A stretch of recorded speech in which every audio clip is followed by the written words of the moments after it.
కొంతమంది కొన్నిసార్లు మైకు వస్తే చాలు ఏది మాట్లాడుతున్నాం, ఎందుకు మాట్లాడుతున్నాం, ఎప్పుడు మాట్లాడుతున్నాం, ఎలాంటి భాష వాడుతున్నామనే విచక్షణ కోల్పోయి ఏది పడితే అది మాట్లాడడం ద్వారా పేదలకు, దళితులకు, ఆదివాసులకు, గిరిజనులకు అన్యాయం జరుగుతుంది.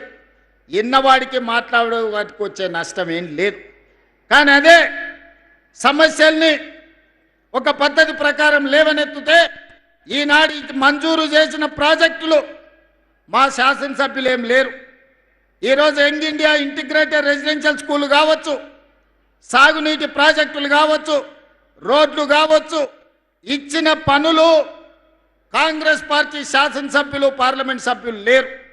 లేకపోయినా ఇది పేదలకు అన్యాయం జరగకూడదు, పేదలకు మేలు జరగాలి, ఈ ప్రాంతంలో అభివృద్ధి పెంచాలి అని ఈనాడు ఇన్ని పనుల్ని మంజూరు చేసి ఈరోజు 1250 కోట్ల రూపాయలతోని మా మిత్రులు బట్టి విక్రమార్క గారు ఉదయం బయలుదేరే ముందు నాకు ఒక ఫోన్ చేసిరు. మనం నిర్మల్ కూడా young India integrated residential school ఇస్తే బాగుంటుంది అని. నిర్మల్లో మా ఎమ్మెల్యే గారు ఏం లేరు, కానీ అక్కడి ప్రజలు మనవాళ్ళే, అక్కడి ప్రజలు తెలంగాణ బిడ్డలే.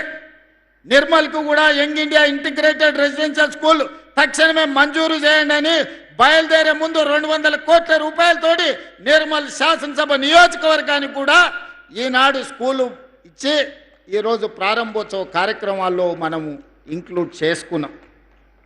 ఈనాడు ఇందిరమ్మ ఇండ్లు కావచ్చు, అదేవిధంగా 200 యూనిట్లు ఉచిత కరెంటు కావచ్చు, రైతు రుణమాఫీ కావచ్చు, రైతు భరోసా కావచ్చు, 500 రూపాయల సిలిండర్ కావచ్చు, ఉచితంగా ఆడబిడ్డలకు ఆర్టీసీ బస్సుల్లో ప్రయాణం కావచ్చు.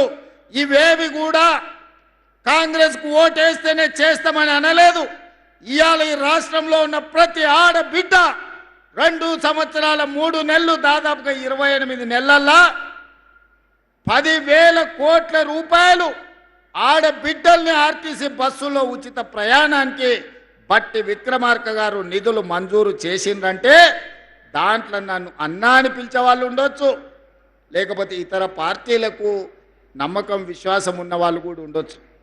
మేము పార్టీలు చూడలే, ఆడబిడ్డల కష్టాలు చూసినాం.